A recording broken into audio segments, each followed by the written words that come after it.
All right, PFP athlete, you are in for a treat. I just finished interviewing Todd Durkin, who trains professional athletes, MVPs, Olympic level athletes, athletes all over the world. He trains them and helps them to get into the most mentally strong state of mind that they possibly can. In this interview, he shares the secrets from the best of the best, how they get their mindset strong, how they get confident, how they overcome fear. He shares a couple things that you would not even expect in regards to the way that these professional athletes think and the obstacles that they overcome, how they view failure. Guys, this video interview seriously is worth gold. I mean, it's gold. It's gold. So without further ado, jump into this video, take notes, make sure if you're an athlete, you watch this all the way to the end so that you can unlock your full potential.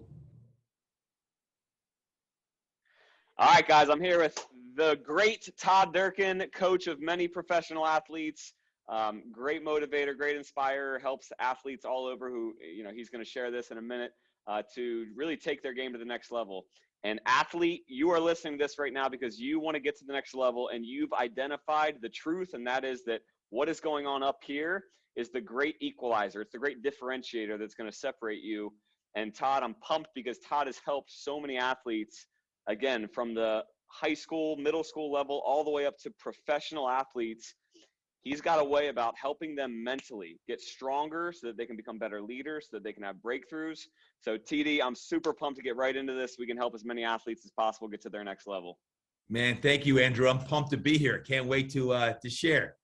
Yeah, so I honestly want to talk right off the bat because I'm always inspired by this. The pro athletes that you've worked with, can you just, not to boast about it, but to list off a couple of them so that these athletes who are listening, they know what caliber of athletes you're working with? Well, it depends on the age of the athlete listening in of who they're going to know or not. That's true. But to step back a couple years, Andrew, I've been coaching now in the trenches, getting people physically, mentally, spiritually ready for battle in all sports, boys, girls, men, and women, from Olympic athletes, NFL, UFC, Major League Baseball, NBA, along with grandmas and grandpas and moms and dads too. But some of the athletes that you may know the names of, my first athlete ever I started working with, pro athlete anyway, a guy named LaDainian Tomlinson. LT was the running back for the San Diego Chargers, 2003, worked with him for 9 years. Just a couple months into training him, he brought his quarterback of the San Diego Chargers and Drew Brees. And for the last 20 years, I've been training Drew. Future Hall of Famer Brees. Obviously now I'm spending more time on keeping him looking good so he could be good at the Sunday Night Football and Notre Dame football, different things he's doing. But Drew Brees has been a client for 20 years. Aaron Rodgers, Darren Sproles, Carson Palmer, Mike Chandler in the UFC, Tony Gwynn Jr. on baseball, Steven Strasburg on the baseball mound. These are some of the guys and gals I've worked with for the years. And I know this is not going to be the same for all of them, but when you talk to these athletes, what kind of mental game struggles do they have? Because I think a lot of our athletes listening to this episode, they're going to find that it's not just them and it doesn't stop, that the challenges mentally and the mental game don't stop once you get out of middle school or high school. They keep coming. So what are some of the mental game challenges that the athletes you've worked with, even at the professional level, what do they go through? What are their challenges? Well, this may surprise a lot of the people listening in today, but honestly, staying motivated. See, a lot of times people think pro athletes, you're making millions of dollars. And let me tell you, some of the guys I just mentioned are making millions of dollars, but working out and training is not easy. And many times, like, well, if I was making $1 million a year, I'd be working out every day. Well, honestly, that's not the way it works because the headspace, the mindset is one of it's hard work. And LaDainian Tomlinson, LT 2006, he won the league MVP, NFL MVP. And I remember him coming to me and said, "Hey, Todd, I just won MVP. I got to get hungry again to start training, but what's next? What's the next step? Like, what if you've reached your goal of becoming a starter on the team, or you got a college opportunity, whether it's scholarship or not, or you play college sports, or maybe you want to be a pro or an Olympian, whatever it may be. But how do you stay hungry when you've had success at any level?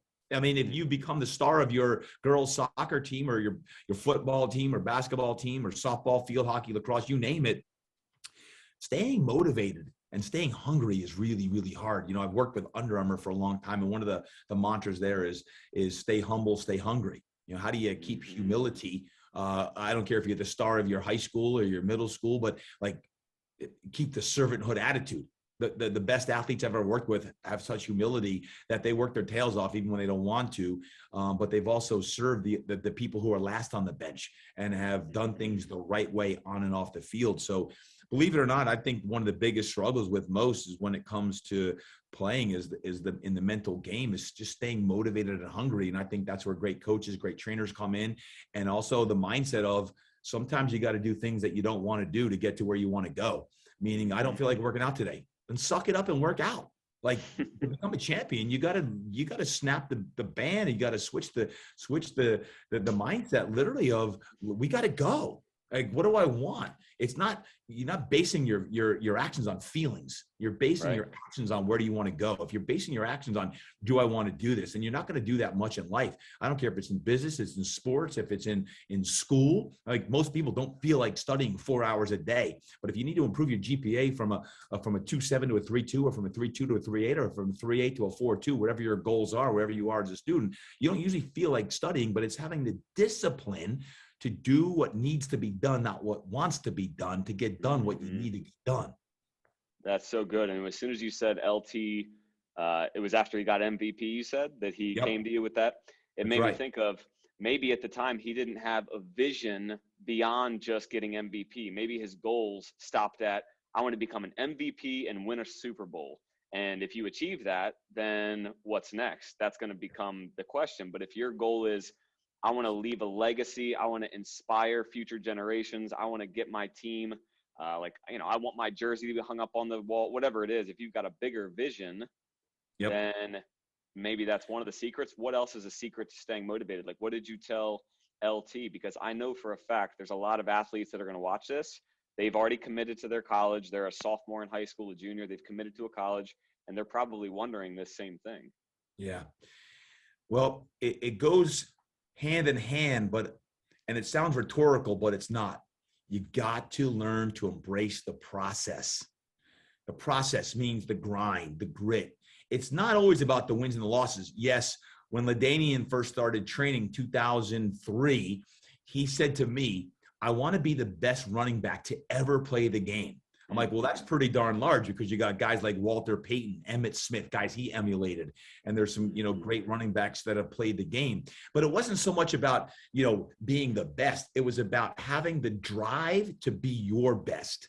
It's having the drive to actually show up when you don't feel like it, having the discipline on the cold days, on the rainy days, on the muddy days, the days you don't feel like doing it, to do that. So it's the process. It's the mindset of embracing the suck of, I don't feel like doing this, or it's going to be painful to do this. I don't feel like running 3 miles today. Then those are the days where you get, you get your grit kind of laid down, your foundations laid down, and then you prove to yourself when you can take it step by step. I would say this: the deeper the hole, the greater the foundation. That means that the larger the monument. So the deeper the hole, the greater the hole, then the higher that you could build your monument. So if you're in a hole, maybe you've been injured, maybe you've blown out your ACL, maybe you pulled a hamstring and your mindset is shot, because the hardest part about injury isn't the physical injury. It's about the mindset of, I'm not on the team.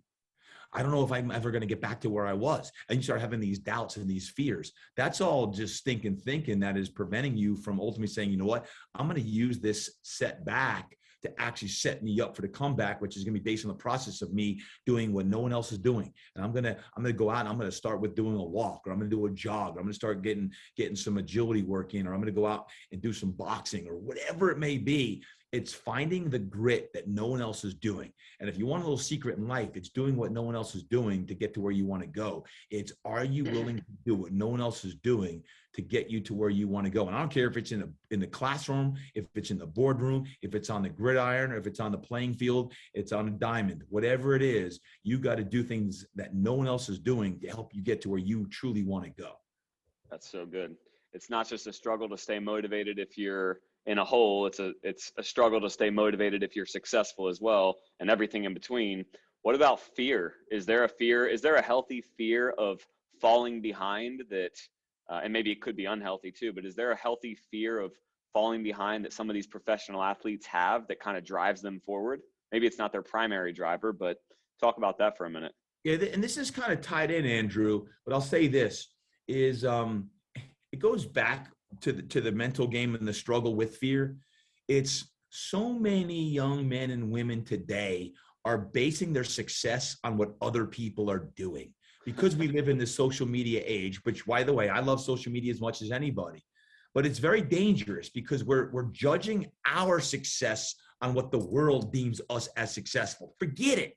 Your success is based on your potential, and only you know your potential. God knows your potential. And you're going to say, I've got to tap out my potential. And the only thing I got to do is I got to focus on me and my potential, so that if I can really fulfill my potential, that's all I got to do. And it's not, I've got to throw for a certain amount of touchdowns or run a certain amount of yards or shoot a number of baskets or get to 1,000 points, whatever that is. It's I'm going to be the best that I can possibly be. And truly, at your heart of heart, know that, because the world is going to constantly judge you. That's part of the world that we live in today. The fear part is this: what if I get exposed? What if who I am is not what they think I am? What if I'm not as good as they think I'm going to be? So the pro athlete, what they fear typically is getting hurt. Like, what if I get injured and I can't make a living for my family? Yeah. That's a fear. Part of the fear is not achieving the longevity of their career that they want. What if I either get hurt or I get cut, I get released, I get into a political situation on the team that the coach doesn't like me or the GM doesn't like me. And if I don't make the team and I'm caught in a numbers game, what then? I'm like, listen, control the controllables. Control the control. That's so good, man. It's at a different level. These athletes that are watching this, they feel like maybe it's not political and the what's at stake isn't their income or their career, but what's at stake is their status. And they think that, the favoritism that coaches are playing or whatever's happening, that, they're focusing on the problem, not the solution. Andrew, just before this interview, I had the great opportunity of working with a young man who's been coming in here since he's been 12 years old. He's been training at Fitness Quest 10 since he's been 12 years old. He's now a Major League Baseball player. His name is Daniel Camarena. Now, Daniel got his call up this year. He's just shy of 30 years old. And believe it or not, he's a pitcher. And he became, I'll call it quasi-famous in a day, because he got called up from AAA. And the Padres were down 8-0, and they brought him in to pinch hit. Well, Daniel actually swung with bases loaded, and he hit a grand slam home run, and the crowd went wild. The Padres ended up coming back and winning the ball game. And Daniel Camarena now is known as Slamarena. If you're a Padre fan, you know Daniel Camarena is Slamarena. And I was just literally training Daniel about him not even knowing next season, this upcoming baseball season, will he be on the Padres, or should he look at other opportunities? It's the unknowingness of, man, you could hit a grand slam at a Major League Baseball game and literally become, quote, famous in a day, yet you still don't have any guarantees that you're going to make the team next year or not. It's because, what are you doing now? And we just started our off-season training and laying the foundation. It's the same thing when he started training here when he was 12 years old. It's back to the grind, laying the foundation, focusing on what you can control, and that's all we have to worry about, and let everyone else worry about the other things. Otherwise, you're going to just stress yourself out, become so mental that you think, you overthink everything. You become mechanical. When you become mechanical, you can't get into the flow state. The flow state is when you do your best work and you're not thinking about all the outcomes. What if I do well? What if I don't do well? What if this person does well or they do better than me? Forget it. Focus on what you can control, and you know what you can do in the weight room and on the field and with your speed work and everything else. That's all you got to focus on, and the rest will take care of itself. And people like him, 18 years of focusing on the controllables, even when, he probably was hoping he would get signed when he was 20 years old, 21 Correct. years old. And then Correct. fast forward 9 years, I'm sure he had obstacles, but he kept focusing on what he could control. He didn't let a coach's opinion of him become his reality, right? You're not good enough. Sorry, you're not going to be on this team. You're not going to make it. You're 27 now, man. Like, give it up. You're 28 now, man. Give it up. And then all of a sudden, 30 years old, he gets his shot and hits a grand slam. And here's something kind of neat. I just thought about. Slam Arena is his nickname, you said? Yeah, Slam Arena. And I'm sure that identity now has given him confidence, and just identifying himself that way now, he steps out on that field, he feels like something. Hey, athlete, maybe you should give yourself a nickname that's positive. Yeah. You know, why are you going to 100%. wait until something great happens to give yourself that nickname? I mean, start speaking it into existence now, the type of player you are. Especially in baseball, because baseball is a game of failure. It's a game of failure.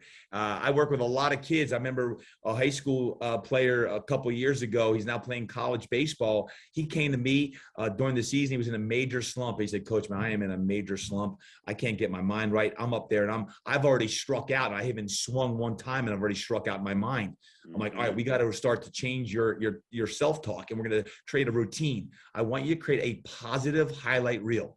He's like, "Man, coach, I haven't had a lot of positive things happen in the last season." I'm like, "I don't care if you go back to Little League. You create yourself a positive highlight reel of when were you your best? What were you thinking about? And we're going to have a mantra, and we're going to go into the box. We're going to go into that box, and you're going to be saying this." And next thing I know, a week later, he brings me in an autographed baseball of his home run he hit, because he rehearsed his positive mindset reel of him going back several years. It doesn't have to be from last week or last year. It could be several years of, when did you feel your best? When did you perform your best? What were you thinking? How were you training? What were you training with? Who were you training with? And do that and replicate the success. Because again, so much of any sport, let alone baseball, is up top between the ears. I mean, think about a fighter. And I've trained, a lot of different fighters in mixed martial arts and MMA. UFC fighter lightweight Mike Chandler, who I train, have trained almost 9 years now, just had a fight with Justin Gaethje. And he's the prime example of when you're in a cage one-on-one with another man, you could fear that you're going to die. And one of the things we talk about is you got to attack fear. I don't care at what level, how old you are. I don't care if you're 50 years old. You got to attack fear. Otherwise, fear will envelop you. If you're 12 years old or you're 18 years old, you get anxiety of a big test. Trust your preparation.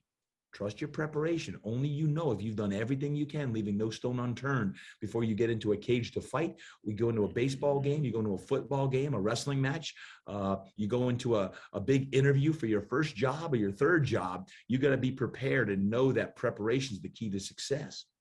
And a mantra is clearly part of it, right? What are you going to say to yourself?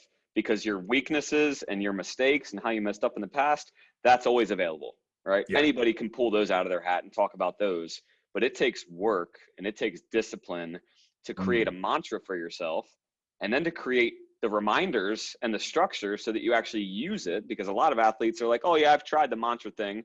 How many times? Once, twice? Yeah. And you're wondering why it didn't work? What if you only went to bat and practice hitting once a month? Yeah. Is that going to work? Right? Like, you got to be consistent with this stuff and use it. Well, you got to be consistent, but you also have to know that things aren't always going to go your way. So the third part of that is you got to battle. You have to battle. It's not going to be easy. I don't care what sport you play. It's not easy.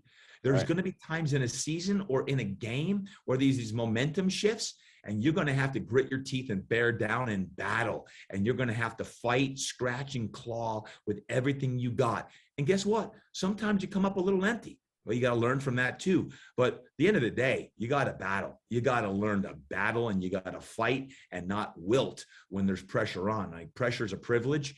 And when you talk about pressure being a privilege, is when the heat is on, you got to show what you got inside of you. And no one knows what you got inside of you except for you. And that's where you got to say, battle's on, time's on, let's go. Battle up, battle up, battle up, let's go. Whatever that self-talk is to yourself. Mm-hmm. And again, you may be a young boy or girl that's just learning in sport and you want to have fun. Fantastic. Good. But part of it is learning how to compete. Learning how to compete is a good thing. And whether you win or whether you lose, it's that process of you're going to battle and you're going to put on your best foot forward, your best front, to make sure that you do everything that you can to trust your preparation that you've done physically and mentally so that you can compete at your highest level.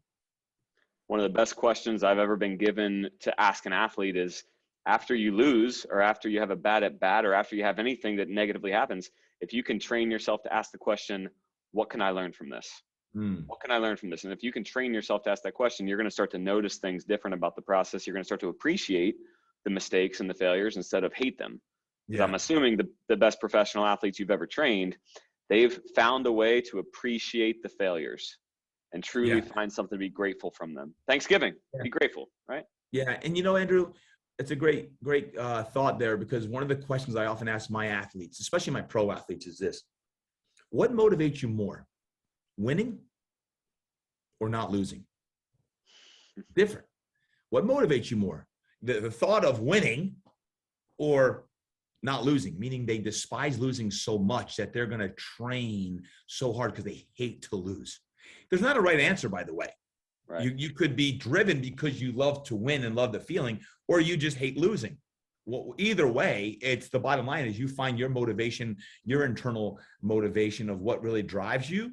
But if and when you lose, it's that you know that you have done everything so that you're not a sore loser, but you actually could say, you know what, I laid it on the line, and maybe the best team didn't win or best team did win, because sometimes you are just overmatched. I mean, you're going to be overmatched sometimes in life. But it's about the battle. And are you playing and training to win, or are you playing and training not to lose? Either way, the bottom line is you're training. Yep. That's good. That's good stuff. I want to shift gears a little bit and talk about something I've been told before is one of the greatest competitive advantages of the best athletes in the world. And it's something you wouldn't think of. It's the word humility. And I've heard many professional athletes who I respect a lot say that humility is one of their greatest advantages. Can you talk about how that has, showed up in some of the athletes you've trained, maybe any athletes that have stuck into your mind who are truly humble, and what does that even mean to be a humble athlete, and what are the advantages? It's interesting because you would think that some of the athletes that I've trained, and you heard their names earlier, are the ones you'd say are probably not very humble because they've achieved a lot of success. Believe it or not, those are some of the more humble athletes that I've had the opportunity to work with. And it's the athletes who are typically second or third stringers that they need to learn a little bit of humble pie sometimes. So Drew Brees said it best. Many moons ago, he was getting ready to go. It was 2009. Now, I don't know how old you are that might be listening in right now, but 2009, the Saints won the Super Bowl. And before that season started, his mother had just passed away in a tragic accident. And I talked to Drew on the phone after this, and we were talking. We're doing an interview similar to this, Andrew. And I asked him, what's one of the keys to success when your mind and you're battling through a very tough time, whether parents got divorced or, your sister or brother, or something happened, or someone's battling something. He said, honestly, it's faith. I said, faith. And he said, Todd, there's faith, but I'm going to give you an acronym what faith stands for. I said, fantastic. What is that? He said, fortitude, which is strength. You got to be strong physically and mentally. You got to be strong. That's fortitude. A in faith is attitude. You got to show up with a good attitude when the times are good and when the times are bad. Am I going to be someone who's going to make a positive difference in the locker room or not? Am I going to be someone who has a positive influence on the team or not? Because sometimes you got the wrong teammates, but you can still have a good culture. And the attitude is really going to dictate the success of the team. That's having a positive attitude. I is integrity. And he goes, Todd, one thing I always do is I look and see, am I a man of integrity? What's integrity? Integrity is doing what is right when no one else is watching. When no one else is watching, what are you doing? Are you doing things the right way, on and off the field? Are you a man or a woman or a boy or a girl who is contributing positively to your community, at your church, in your different organizations? Are you doing things the right way? T, he said, is trust. Trust. Do my teammates trust me, and do I trust my teammates? If you want to build a great team and a great culture, you got to have trust. And trust takes time.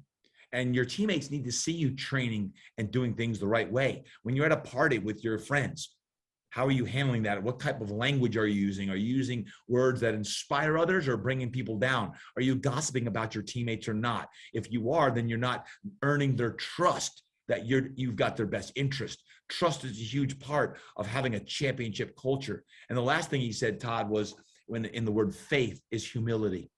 Humility is, regardless of the success we had, and although we are still in search of our first Super Bowl, is I know this, I'm going to train like no one else trains, but I'm also going to remain humble if and when I ever win my first Super Bowl. Humility, stay humble, stay hungry. Well, that was in late July of 2009. And Drew went on that year and overcame some massive adversity from the death of his mother, and then won a Super Bowl. And we trained like madmen that offseason. But I'll never forget that acronym about faith. And I think it's apropos whether you're 9 years old, you're 19 years old, or you're 29 years old, or you're 59 years old, is faith, fortitude, attitude, integrity, trust, and humility. Fortitude, attitude, integrity, trust, and humility. Faith in all times, in the tough times as well as the good times. You got to have faith, and part of that is humility. That's so good, man. That reminds me of a D1 softball player that I'm working with right now on some mindset stuff. And talk about humility. This young lady calls me up and says, "Hey, I've got an interview, an end of the season interview with my coach coming up. And I want to make sure I show up and I ask the right questions. I want to make sure I'm prepared. I want to make sure I get the most out of this." She said, "Andrew, can you help me create some good questions to ask my coach so that I can leave this interview and have the best success plan moving forward?" And I just thought to myself, like, that's humility, right? A high level D1 athlete who is asking for help so they can best prepare for an interview. Yeah. And I know, man, the athletes you've trained, the pros, they are masters at not just asking for help, but knowing the right questions to ask and making sure they ask the right people for help, you know? Yeah. So that's got to be part of this equation too, from what I've heard from you with these guys like Drew and LT and all these pros. Yeah. And let me take it a step further for all you young athletes, middle school, high school, and even college athletes listening in, is know this. Even if you've tasted some success and you've had some wins, maybe you've earned a conference or league championship, is what Andrew's talking about is, in today's world, we often think of, man, what can I do to get better? What can I do? You think about team and that, but it comes down to, how do you achieve more personal success? Really, answering the right and asking the right questions comes down to, how can I serve the team better? That is going to require you to be your best. Now, we've all heard there's no I in team, but you're going to say, yeah, but there is a me, right? On that, it's always here. It's like, there's no I in team, and the kid will repeat back, yeah, but there is a me, an ME. Listen, together, everyone achieves more, or together, everyone achieves momentum. If you want to be a great team, then yeah, you have to be personally, you got to be at your best. I don't care if you're the last person on the bench, you got to be at your best. But if you're the first person, I need you to make sure you encourage the other people as well, because when you serve the team and you go beyond the call of duty, now all of a sudden, not only is it a quote winning team, it's a winning culture. And who doesn't want to be around a great culture where people are lifting each other up versus tearing each other down, not gossiping, but actually encouraging each other and supporting each other and asking how things are going off the field, or if there's something going on personally that you're embarrassed to talk about, all of a sudden you have a supportive environment that fosters more strength. That's a great culture, and great coaches foster great culture, but also great individuals make up teams where you have that team mentality. So I just want to encourage you to, yes, you should take personal responsibility in your daily efforts. I call that pride.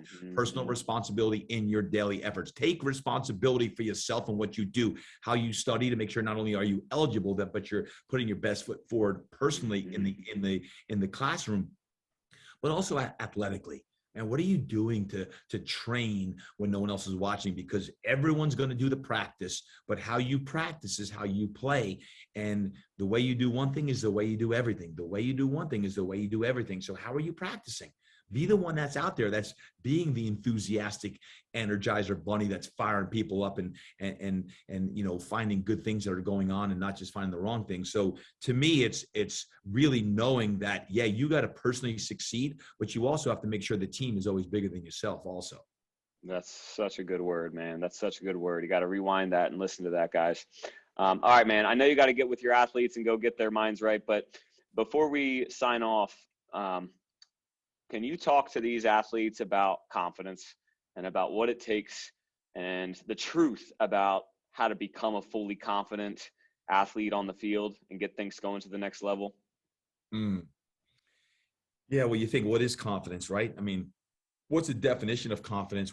I often say it's when you wag your tail, when you're feeling so good, you wag your tail. If you have a dog, that dog is always wagging his tail as he loves you. He's confident, or she's confident. I mean, confidence to me is it's a feeling of when you're so self-assured, and you believe in your gifts and your talents and your skill sets. You believe and trust in your skill sets and your talents and your gifts. Well, how do you do that? How do you develop confidence? I truly believe that you get confident when you know in your heart of hearts, if you've done everything that you can do to prepare for whatever the sport is that you play, or even for your tests coming up. Have you truly studied the way you need to get the A or the B, whatever your grades are that you want to get? Confidence comes from not doing it well once or twice, but over time. That you get so good at the discipline of studying or preparing and training for your activity that after a while you have just made your routine so ritualistic that it becomes part of who you are. It becomes part of your DNA. It becomes part of every corpuscle. Look that word up, boys and girls. Corpuscle of your body. We're talking a little bit of kinesiology here. Every corpuscle of your body, every part of your DNA becomes that. How do you do that? In all of the best athletes in the world, what I've learned is they have such amazing discipline that they do the things that no one else wants to do, but they're willing to do it. It's almost like a temporary delay of gratification. A temporary delay of gratification to say, you know what, I'm willing to do this workout and I do not feel like it. I'm going to show up at the weight room because sometimes the heaviest weight at the gym is the front door. Is you got to open the gym and you got to get in the front door. And next thing you know, you're like, you know what, I'm doing it. Man, the workouts that are the best workouts are the workouts that you probably didn't feel like doing, because those are the ones that are most important, because those are the ones that you're actually sharpening your sword. And that comes down to every single day doing what needs to be done to get to where you want to go. So it's having that discipline that gives you confidence. And that confidence, again, whether you're a teenager or you're in your early 20s, or you're now you've graduated youth sports and you're now in the professional world, you can never get enough confidence. And I'm not talking about cockiness. I'm talking about confidence in your skill set, because you've nurtured it week after week, month after month, season after season, year after year, decade after decade. And before you know it, you're like, oh, she is so successful. He's so successful. Guess what? It started when you were 10 years old. It started when you were 12 years old and you started to practice in the driveway or out in the street, and you're juggling the soccer ball and you want to see if you could do 10 in a row or 20 in a row or 100 in a row, or you got the tire out in the backyard and you're throwing the football through the tire in the spring when football season's over. You just want to see if you could improve your accuracy, or you're doing push-ups and sit-ups late at night before you go to sleep because you're like, man, I want to get stronger. I want to get stronger so I can be better at volleyball or in swimming or in basketball or field hockey or whatever your sport is. And all of a sudden you get that confidence where you start knowing that, man, I'm pretty good. And they're going to someday find out how good I am. I might not be where I am today, where I want to be, but someday I'm going to be darn good. And to me, that's what confidence is all about. You nurture it over and over. And that's called practice. And you start practicing. Even my high school football coach, who was a legend, he was like a parent figure, the 5 Ps: perfect practice produces peak performance. Perfect practice produces peak performance day after day, week after week, season after season, year after year. And when you practice long enough, all of a sudden you get pretty confident in what you're doing. Coach Wolf, right? Coach Wolf. Coach Wolf. I strive to be like that man every single day. If I can touch the iconic status that he was in my life, who produced so many, not only championships, but great men and women of high character and morals and integrity, and man of faith, man, that's we all need great coaches in our life. And some of you listening in someday will retire as athletes and become coaches, whether it be volunteer coaches or you're going to coach professionally someday. There's nothing better being called coach, where you know that you've had an impact on someone's life because of the experience that you had. And if you're at PFP, you've had great coaches. If you've been at Fitness Quest 10, you've had great coaches. But sometimes you're going to get a coach who you're going to learn a lot from that doesn't do it the way you're going to do it someday. So sometimes those coaches that you play for in soccer or basketball or whatever sports you play, sometimes you learn a lot of lessons from those coaches who didn't do it the right way. And if you know anything about Andrew Simpson, who you've probably read his book, The Youth Truth, you learn lessons both from the great coaches and from the coaches who may not be so good. But you as a young boy or girl, a young man or woman, someday are going to have the ability and opportunity someday to make great impact also. That's the truth, brother. That's the truth. The one thing I'll add, athletes, about confidence is the number one enemy to confidence is fear. The second enemy is not feeling like it, being lazy, but the number one enemy's got to be fear, because if you're not confident, it means you're not putting in the reps. And if you're not putting in the reps, it probably means you don't want to look bad in front of other people. You don't want to go through that period of time where, you look incompetent or you look inferior. And that's what I know. The best of the best athletes, they went through their period of time where they might have been embarrassed. They missed a bunch of shots. Everybody told them to stop taking the shot, stop doing that. They're not good enough yet. But they said, you know what? I'm never going to get good unless I keep practicing this. So I'm just going to keep on doing it and keep on doing it and keep on doing it. Let me add something there, because I think it's a great point you make there. One of the things that actually separates the good from the great, maybe you're good, but when you have fear of failure, it's you play so tight sometimes because you're afraid to make mistakes. What I'm always saying to I call them gunslingers, I train a lot of quarterbacks, is, man, you gotta make sure that your mindset is, I'm not afraid to fail. I don't care if I throw an interception. I asked Drew on my podcast, I said, Drew, what's the mindset after you throw an interception? He says, they got lucky. That's what he says. They got lucky. They got lucky. It's they got lucky. It's not I throw a bad pass. It's his mantra is they got lucky. So what you got to be willing to do is you have to be willing to make mistakes. You have to be willing to throw interceptions. You have to be willing, because if you're thinking too much, if you're overthinking it and you're hesitating, and I don't care if it's in taking a shot in soccer or basketball, throwing a pass or making a tackle in football, if it's taking a shot in lacrosse or field hockey, whatever that is you can't be so worried about making a mistake that you're in fear of failure. You got to attack. You got to be like, I'm not afraid to make mistakes. I'm actually going for it. I don't care if this happens. Then it changes the energy, and all of a sudden you get a different swag. You start wagging your tail. I'm like, wag your tail, wag your tail. So I often call it GFF, which means go freaking fast. When you go freaking fast, GFF, you start thinking so much. You're not afraid to make mistakes because you're going. If you start deliberating, you hear me all the time. You hear my athletes say, they'll hear that is, you got to move, you got to roll, you got to go. And that creates a little bit of swag. That's and good. That separates that little extra 1%, sometimes separates you from where you want to be and where Success loves speed. That's good stuff. Yep. I love it. GFF. Well, guys, there was so much value on this. Make sure you go back, listen to it again. Listen to it before a game. Listen to it before a tournament. That's when you need it the most, especially if you're in a slump. But, I mean, control the controllables. That was a big one that stood out. Faith, fortitude, attitude, integrity, trust, humility. Be humble, ask for help. And then last one was go, right? When you feel like you're scared, when you don't hold back, that's when you need to move forward. And GFF, go freaking fast. Amen to that. Amen. Hey, and share this with your teammates, because it doesn't help that you just know this, but your teammates don't, because guess what? If your teammates know it and you all know it, you start training together. Now you're training with other fire-breathing dragons who are fired up that want to train. And all of a sudden you start elevating flags, championship flags in the arena, the gridiron, the ball field, and you're personally succeeding, and the team is as well. I love it. Athletes, go out there and make something happen. TD, thank you for your time, brother. Andrew, thank you for what you're doing. Hey, I want to come back there. I want to get back to Frederick, Maryland. I want to see PFB. Anytime. I need to get back there, but man, keep up the great work, Andrew. You and all your coaches and all your athletes too. Cool. Thanks, TD. Thanks, brother.